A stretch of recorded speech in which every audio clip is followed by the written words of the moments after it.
Күллі адам баласын қор қылатын үш нәрсе бар. Олар надандық, еріншектік, залымдық. Ақылмен ойлап білген сөз, бойына жұқпас сырғанар, ынталы жүрек сезген сөз, бар тамырды қуалар. Бір қайғыны ойласаң, 100 қайғыны қозғайды.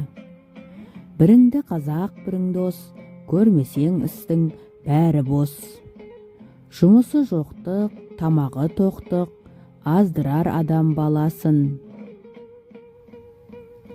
Үш-ақ нәрсе адамның қасиеті, ыстық қайнар, нұрлы ақыл, жылы жүрек. Тіл жүректің айтқанына көнсе, жалған шықпайды.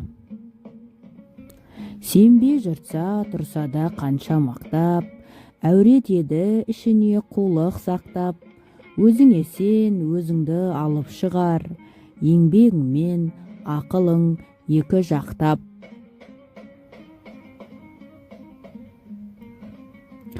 Қайғысыздан сақ бол, қайғылыққа жақ бол. Досы жоқпен сырлас, досы көппен сыйлас.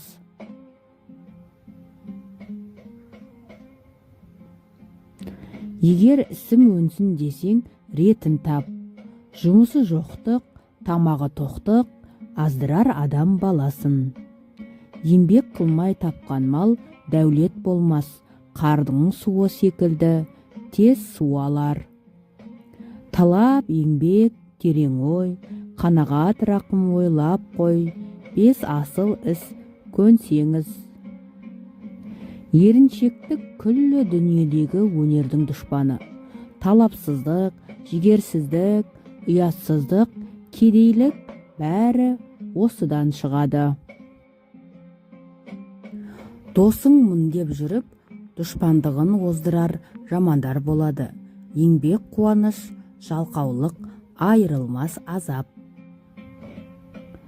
Өзің үшін еңбек қылсаң, өзі үшін оттаған хайуанның бірі боларсың. Адамшылықтың қарызы үшін еңбек қылсаң, Алланың сүйген құлының бірі боласың.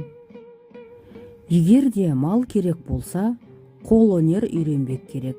Алдау қоспай, адал еңбегін сатқан қол өнерлі қазақтың төресі сол. Жаман дос көлеңке, басыңды күн шалса, қашып құтыла алмайсың. Басыңды бұлт шалса, іздеп таба алмайсың. Жақсы дос білген сырын сыртқа жаймас. Баланы ең әуелі мейірім шапағатқа, одан соң ақыл парасатқа, ақырында нағыз пайдалы ғылымға, еңбекке баулы. Досыңа достық қарыз іс. Жаныңа жақынның соңына еруге жалқауланба. Бейтаныс кісі бітеу жаңғақ, бүгінгі дос ертең жау. Сақалын сатқан кәріден, еңбегін сатқан бала артық.